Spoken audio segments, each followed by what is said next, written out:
Buenas tardes, me presento, mi nombre es Brian Ricardo y comenzaré hablando por la negociación colectiva. Esta es una forma de crear derecho mediante la cual se negocia lo relativo a las prestaciones y con las condiciones generales de trabajo. Esta no es negociable lo que esté fuera de la ley ni tampoco los tipos de rescisión de contratos.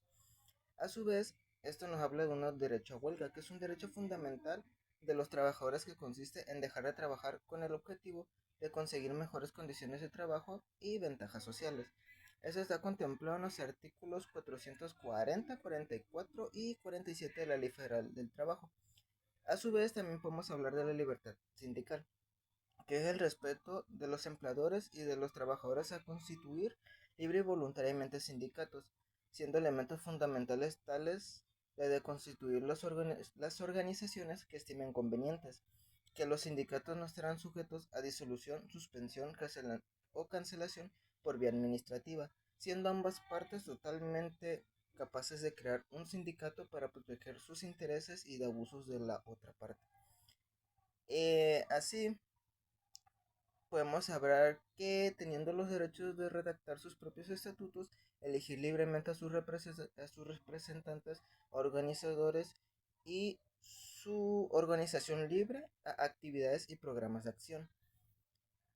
Puede haber una cancelación del registro del sindicato, federación y confederaciones en caso de disolución y por dejar de tener los requisitos legales. Los tribunales resolverán acerca de la cancelación del registro, pero jamás podrá ser por vía administrativa.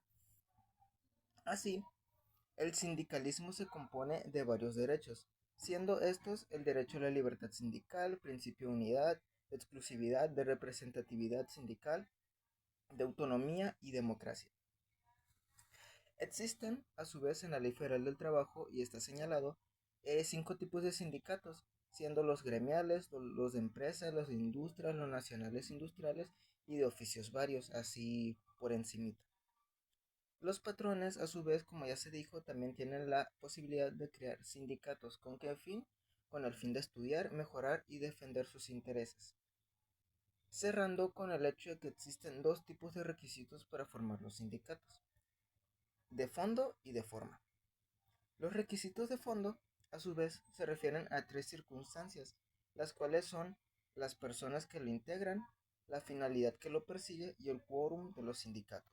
Los requisitos de forma se refieren a los actos jurídicos que se deben de realizar y los documentos que se deben de exhibir ante la autoridad pública, a fin de que de solicitar el registro sindical.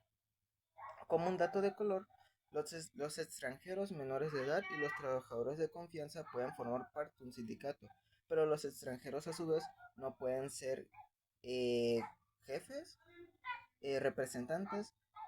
Los menores de edad solamente pueden entrar si tienen la edad suficiente para trabajar, lo cual antes no podían, pero fue reformado.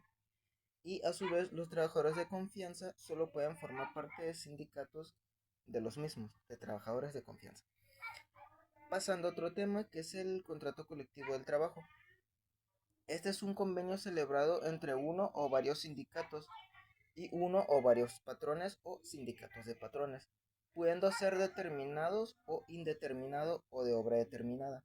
Puede ser terminado por mutuo consentimiento previa aprobación de los trabajadores, conforme al artículo 390 ter de dicha ley, por terminación de la obra y en los casos del capítulo séptimo del título de la ley, por cierre de la empresa o establecimiento, siempre que solo se aplique en un establecimiento. Así pasamos a otro tema importante que es la función de la constancia de representatividad. Esta a su vez es la que acredita que que el sindicato cuenta con la representación de los trabajadores con una vigencia de 6 meses, a excepción de que se haga la huelga en el lugar de trabajo, entonces se podrá hacer una prórroga.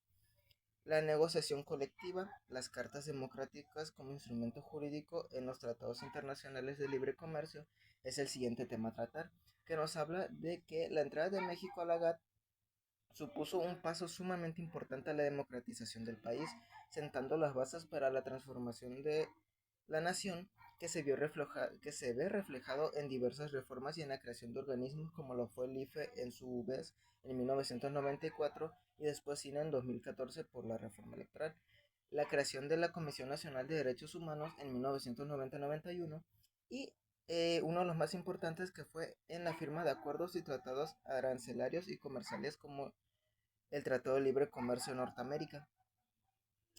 Así, la Carta Democrática es de suma importancia porque nos ha permitido el desarrollo de relaciones comerciales con socios como la Unión Europea, que es la misma que exige la garantía de los derechos humanos de los países socios, así como la de los países socios, en referencia a que incluso ellos cuentan con una cláusula en donde si los países socios, valga la redundancia, no cumplen con esta carta democrática o con esta protección a derechos humanos, ellos tendrán la facultad de, de eliminar o cancelar dicho tratado.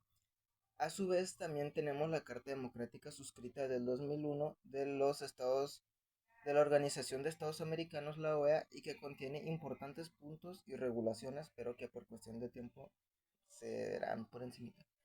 Así, cerrando el video con la negociación colectiva, en donde las personas en las relaciones productivas se componen por el trabajador físico, por el sindicato, que es una persona jurídica, por el patrón como una persona física y la empresa como persona jurídica. Dato de color, lamentablemente México es de los países peores rankeados en muchos de los campos de la OCDE que nos habla de que hay mucho trabajo por hacer.